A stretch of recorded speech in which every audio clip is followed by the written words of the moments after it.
কুতুবাইল কাঠেরপুর এলাকায় পঞ্চায়েত কমিটি ও রামারবাগ লামাপাড়া এলাকার যুব সমাজের উদ্যোগে নিম্ন আয়ের মানুষের মাঝে ঈদ সামগ্রী বিতরণ করা হয়। মঙ্গলবার দুপুরে ফতুল্লা থানার কুতুবাইল কাঠেরপুর এলাকায় পঞ্চায়েত কমিটি ও যুব সমাজের উদ্যোগে নিম্ন আয়ের মানুষের মাঝে সাবেক ছাত্রনেতা আরিফুর রহমান আরিফের সভাপতিত্বে সরকারি তুলাম কলেজের ছাত্রদলের সাবেক প্রচার সম্পাদক মেহেদী হাসান শ্যামলের সঞ্চালনায় মহানগর তরুণ দলের যুগ্ম সাধারণ সম্পাদক খালিদ হাসান রবিনের সার্বিক তত্ত্বাবধানে অনুষ্ঠানে প্রধান অতিথি হিসেবে উপস্থিত ছিলেন নারায়ণগঞ্জ জেলা বিএনপির যুগ্ম আহ্বায়ক মাসুকুল ইসলাম রাজীব। প্রধান বক্তা হিসেবে উপস্থিত ছিলেন ফতুল্লা থানা বিএনপির সাংগঠনিক সম্পাদক রিয়াদ মোহাম্মদ চৌধুরী। বিশেষ অতিথি হিসেবে উপস্থিত ছিলেন ফতুল্লা থানা বিএনপির সিনিয়র যুগ্ম সাধারণ সম্পাদক রুহুল আমিন শিকদার, ফতুল্লা থানা যুব দলের সদস্য সচিব সালাউদ্দিন রানা, কুতুবাইল কাঠেরপুল পঞ্চায়েত কমিটির সভাপতি গুলজার হোসেন, নারায়ণগঞ্জ সদর থানা বিএনপির সাংগঠনিক সম্পাদক নাজমুল হক, জেলা স্বেচ্ছাসেবক দলের যুগ্ম আহ্বায়ক আব্দুল জব্বার, বিএনপি নেতা আলী আহমেদ খন্দকার, সমাজসেবক কবির হোসেন খোকন এবং আব্দুল জব্বার সহ অন্যান্যরা। বিশেষ অতিথির বক্তব্যে ফতুল্লা থানা বিএনপির সাংগঠনিক সম্পাদক রিয়াদ মোহাম্মদ চৌধুরী বলেন, এই রমজান মাসে অনেক বড় বড় ইফতার পার্টি করতে পারতাম, আমরা ইচ্ছা করলে আর অন্যান্য অনুষ্ঠান রাজনৈতিক প্রোগ্রাম করতে পারতাম। আমাদের নেতা তারেক রহমান সাহেব বলেছেন যে যেই অর্থ দিয়ে আমরা ইফতার করবো বা অন্যান্য প্রোগ্রাম করবো, সেই অর্থ যাতে দিয়ে আমরা মানুষের উপকারে, মানুষের প্রয়োজনে, মানুষের কাছে গিয়ে আমরা কোনো কিছু উপহার দিতে পারি বা মানুষের কাছে কোনো কিছু পৌঁছে দিতে পারি যেটা মানুষের দৈনন্দিন প্রয়োজনে তাদের কাজে লাগে। সেই ধারাবাহিকতায় সারা বাংলাদেশের ন্যায় আজকে আমরা এখানে এই ঈদ সামগ্রী দেওয়ার আয়োজন করেছি। আপনারা ইনশাআল্লাহ আমাদের প্রাণপ্রিয় নেতা তারেক রহমান এবং দেশনেত্রী বেগম খালেদা জিয়া ওদের জন্য দোয়া করবেন। প্রধান অতিথির বক্তব্যে মাসুকুল ইসলাম রাজীব বলেন, আয়োজন করেছে তাদেরকে ব্যক্তিগত তরফ থেকে এবং জাতীয় দলের পক্ষ থেকে আন্তরিক অভিনন্দন ও ধন্যবাদ জানাতে চাই।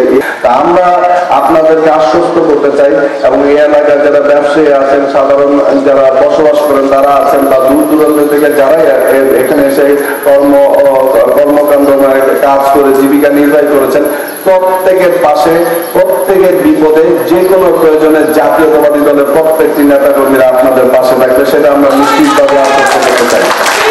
আমরা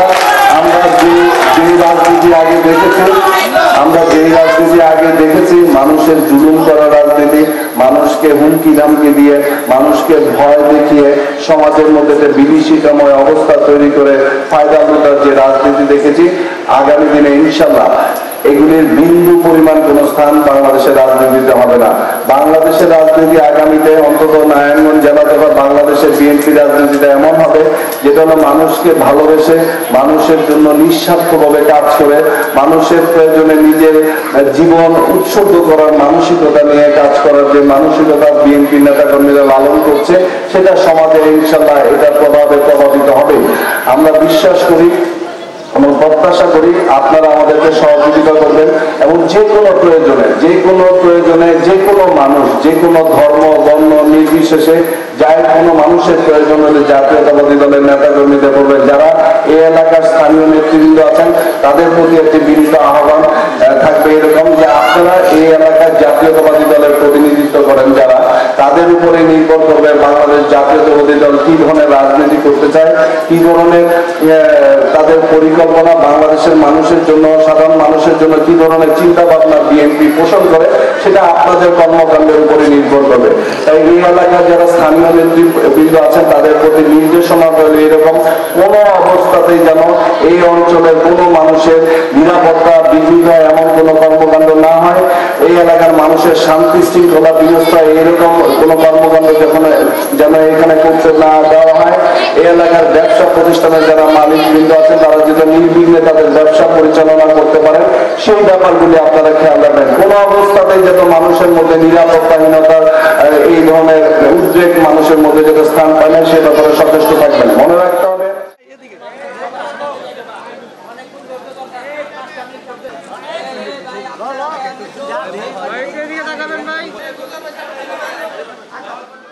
আলোচনা শেষে হতদরিদ্র ও মধ্যবিত্ত পরিবারের মাঝে ঈদ সামগ্রী বিতরণ করা হয়। রিপোর্ট সাগর খান, NAN TV।